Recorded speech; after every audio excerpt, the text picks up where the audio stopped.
Well, welcome to Debbie's Back Porch. So glad you joined us again. This is Friday night. I don't want to go out to a restaurant, so I thought I would make something really special for dinner. I had a beef tenderloin in the freezer, so I slow roasted it and made some caramelized onions and potatoes and thought I would show you how I did it. Here are your ingredients. Please pause and write them down. And hey, if you like our videos, give us a thumbs up, share with your friends, and subscribe to our channel. We appreciate it. Well, since I didn't take a picture of this tenderloin before I cut it up and put it in the freezer, I thought I would pull a picture off the net for you. This is a whole tenderloin, and this is how you would find it in the grocery store. The big end is the butt end. The little end, which is what we have tonight, is the tip end. And the middle is your most prime cut of beef. It is what you would, if you cut it into steaks, it's filet mignon. If you make a roast, it's a chateaubriand. It is just wonderful. But the whole thing is wonderful. And I'm going to show you how I cook the tip. Now, according to my cooking plans, I usually get 3 or 4 roasts out of a whole tenderloin. And this is the tip end, as I told you. And it's not very uniform in size. One end is thick, one end is thin. And if you just cook it like this, you won't get very uniform results. So let's get started. You want to look for the little silver skin on this. Now, sometimes if you buy one, it's already trimmed, but that costs a lot more. And this is not trimmed. So you can see the silver skin, it's a little membrane, and we're going to cut that off carefully. Now when you're doing this, you're going to end up cutting off some fat too, but my goal is not to get rid of all the fat because I want to leave a little fat for flavor and tenderness, but I want to cut off that silver skin, and I don't know if you can see it on the video, but you can surely see it if you have one in front of you. See how it shines? And that would be tough and chewy in your mouth after you cook the roast. So we want to get rid of that. And really all you want to make sure of here is that you don't cut away the meat. This will just pull loose and then you trim it. And it comes off really pretty easily. But it kind of hides under the fat, so you end up cutting away a good bit of the fat. This particular piece of meat, it's going to be tender even if you do cut away all the fat. So we're going to err on the side of finding the silver skin and getting it off. And if that means cutting off most of the fat, then it just does. It's a little harder to find on the back side, but there really isn't much on the back side. There are several little chunks of fat, but we're going to fold this meat up, and that little bit of fat in the middle will just help the flavor and the texture. Now if you're cutting the center section or the butt, it's easier to find, but in this little tip section, it's kind of hiding in the folds of the meat. So look it over pretty well, and we'll get this cleaned up and ready to cook. This cut of meat deserves a little extra attention.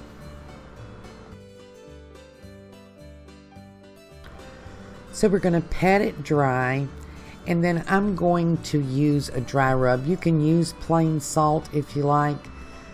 If you've watched my videos before, you know I generally keep a dry rub of, whoops, let me get that little piece. That's half kosher salt and half brown sugar. And just plain salt is fine, but this really brings just a little touch of flavor and a little touch of color. So I just sprinkle it on, probably about a tablespoon per side, and massage it in. And this will help your meat to brown. It will help make it beautiful. Okay, now for the comedy section. I'm going to try to truss this because we want to make it more uniform in sides. And I have cooking twine here. I start with a slip knot. And I can show you the technique. Mine won't look really great when I'm done, but it will keep the meat together, and that's the main thing. So I start with a slip knot, and then I make a series of loops, And I take each one of the loops, put it around the meat and tighten it. And you want to try to keep them straight, only because it does make a little impression on the top of the meat. But just pull it around and manipulate it till you get it fairly uniform. And see, this is why I didn't go to art school. When you get to the end, wrap it around, bring it back to where you started, and tie it off.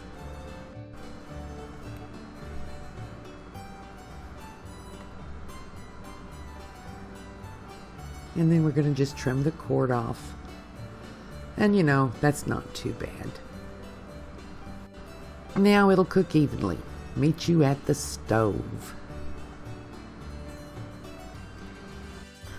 So here is one of my trusty 10-inch cast iron skillets. I have it on medium-high heat with about 3 tablespoons full of oil.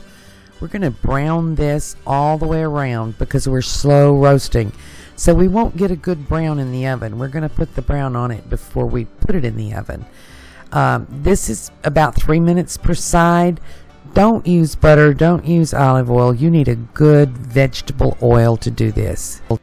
Sunflower, peanut, or grapeseed oil are perfect. And you don't want to turn it until it lets go of the pan. You don't want to pull any little pieces of meat off. And I'll probably have to brown this side a little bit more. I think I turned it just a tad too soon. We want a really nice brown on this piece of meat, caramelizing the meat surface and searing in the moisture and the flavor.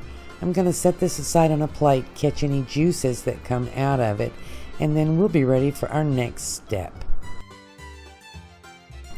I've turned my heat down to about medium, and I've added a half stick butter. Now the brown you see is not from the butter scorching, that's from the meat juices. This is 1 onion. I've cut it up in the French cut. You can cut it any way you want to. I'm going to stir it around and make sure it's separated well and that all of the onions are coated with the butter and the meat juice. And a good healthy sprinkle of salt. That'll help the onions let go their flavor. And we're just going to cook these until they turn translucent. Just 3 or 4 minutes or so. And you might get a little fooled. You've got the beef juices down in there. These onions are not really browning yet. This is just the color from the meat juices that you see. So we're going to let them simmer just another minute or two. I'll be back. And this is what we're looking for. See, the onions are taking on the color now. So I'm going to add the potatoes now, and I've cut them into very little pieces. I'm using red potatoes. I'm leaving the skins on. I just scrubbed them and cut them very fine. If you're using IMHOs, you may want to leave them in a little bit larger pieces. These are very firm potatoes. But I've cut them small because most of the cooking they're going to get is going to be in the oven at a low temperature. And I want them to cook enough to release some starch and sort of thicken this mixture. Turn my heat down on medium-low, put a lid on it. I'm going to let these simmer for about 15 minutes. And this is what we have. The onions are starting to caramelize. The potatoes are getting soft.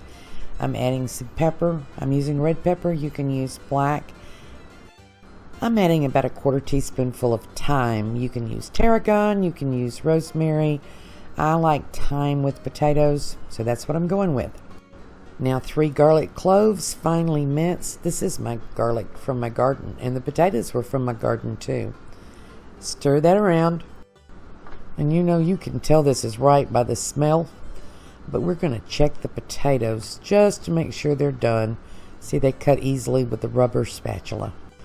Then a cup of beef broth. Those potatoes are going to soak it up, and if you don't add a little more liquid at this point with the hours cook in the oven, the potatoes will stick, and we don't want that.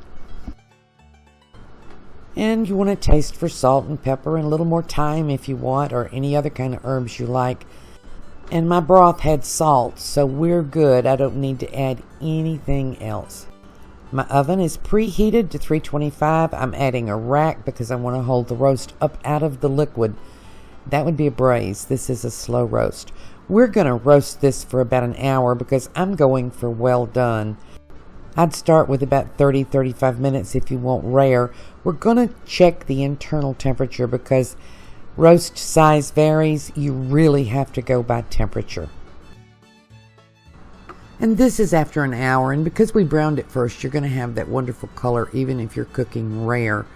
But I'm going for a temperature of about 160 because I want well done, or Fred wants well done, and so we'll have a well done.